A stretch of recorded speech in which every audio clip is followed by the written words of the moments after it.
السلام علیکم ورحمۃ اللہ وبرکاتہ۔ عزیز طلباء، اللہ کی ذات سے امید ہے آپ سب خیر و عافیت سے ہوں گے۔ اسلامیات سلسلہ نمبر 6 جماعت ششم کے لیے ہم نے کل ہجرت کے عنوان میں نبی پاک صلی اللہ علیہ وسلم کے ساتھ اس مبارک سفر میں سیدنا ابوبکر صدیق رضی اللہ تعالیٰ عنہ کا ساتھ، آپ کی بیٹی، آپ کے بیٹے کا کردار ہم نے یہ پڑھا تھا۔ عزیز طلباء، آج ہم اس سفر ہجرت کے بارے میں قرآن پاک کی ایک آیت اور اس کا ترجمہ پڑھیں گے، اور پھر اس کے بعد جو مکہ کے کافر آپ صلی اللہ علیہ وسلم کی تلاش میں نکلے ہوئے تھے، ان میں سے ایک کافر کا واقعہ جو ہے وہ بھی پڑھیں گے، اور آخر میں نبی پاک صلی اللہ علیہ وسلم کی جو 53 سالہ مکی زندگی ہے اس کے بارے میں اختصار کے ساتھ ہم پڑھیں گے۔ یہ آج کے ہمارے سبق کا خلاصہ ہے۔ اب ہم اس سبق کی بلند خوانی کرتے ہیں، اس کے لیے کتاب کھولیں گے۔ قرآن کریم اور ہجرت۔ قرآن کریم میں سورہ توبہ کی آیت نمبر 40 میں سفر ہجرت کا ذکر کیا گیا ہے۔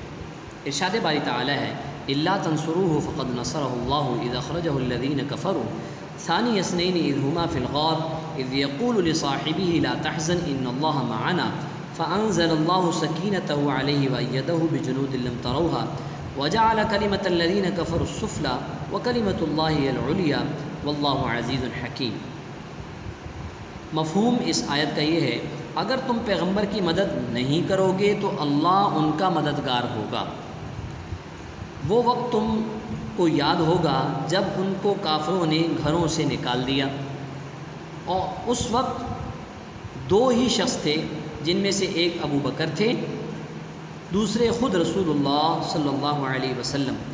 جب وہ دونوں غار ثور میں تھے، اس وقت پیغمبر اپنے رفیق کو تسلی دیتے تھے کہ غم نہ کرو، اللہ ہمارے ساتھ ہے، تو اللہ نے ان پر تسکین نازل فرمائی اور ان کو ایسے لشکروں سے مدد دی جو تم کو نظر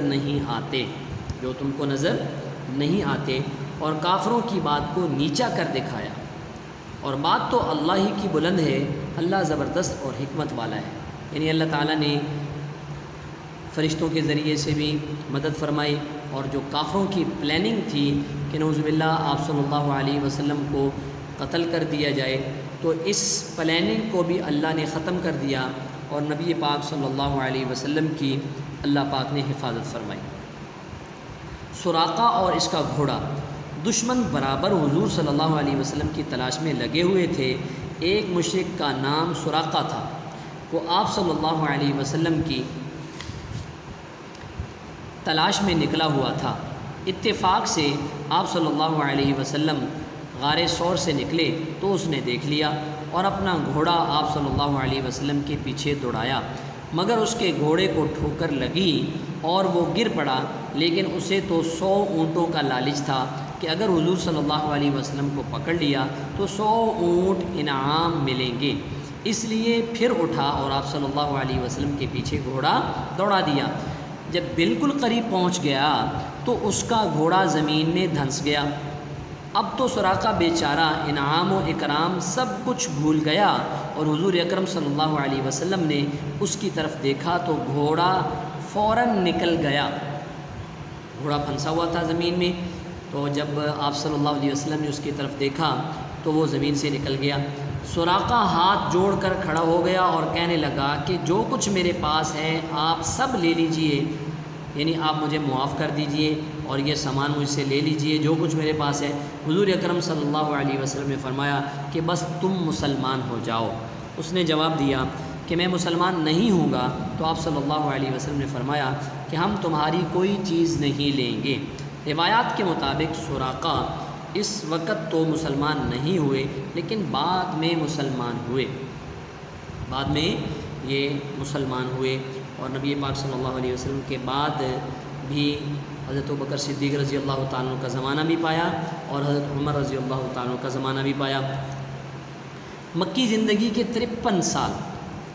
اسی طرح حضرت صلی اللہ علیہ وسلم اپنی پیدائش سے لے کر اب تک مکہ مکرمہ میں 53 سال گزار کر مدینہ منورہ میں مستقل رہائش اختیار کرنے کے لیے ہجرت فرما گئے۔ 53 سال مکہ میں گزارے۔ آپ صلی اللہ علیہ وسلم نے 40 سال نبوت سے پہلے اور 13 سال نبوت کے بعد، 40 سال نبوت سے پہلے 13 سال نبوت کے بعد کل 53 سال مکہ مکرمہ میں گزارے۔ اس عرصہ کو سیرت طیبہ میں مکی زندگی کے عنوان سے یاد کیا جاتا ہے۔ اس عرصہ کو سیرت طیبہ میں مکی زندگی کے عنوان سے یاد کیا جاتا ہے۔ تو آپ نے اس چیپٹر میں، اس باب میں جتنے حالات اور واقعات پڑھے ہیں، یہ سارے مکی زندگی کے واقعات تھے جو آپ نے اس باب کے اندر پڑھے ہیں۔ عزیز طلباء، آپ نے اس کو ہجرت کے سفر کو اچھی طرح سے یاد کر لینے ہیں۔ اس میں جو واقعات پیش آئے ہیں اس کو بھی آپ نے یاد کر لینے ہیں، اور جو عملی کتاب کے اندر ایک کل کے سبق میں آپ کو سوال بتایا گیا تھا کہ اس سوال کے تحت آپ نے مضمون لکھنے ہیں۔ کچھ معلومات آج کے سبق میں سے بھی آپ لیں گے اور آپ ایک مضمون تیار کر کے عملی کتاب کے اندر لکھیں گے۔ اللہ آپ کا حامی و ناصر ہو۔ السلام علیکم ورحمۃ اللہ وبرکاتہ۔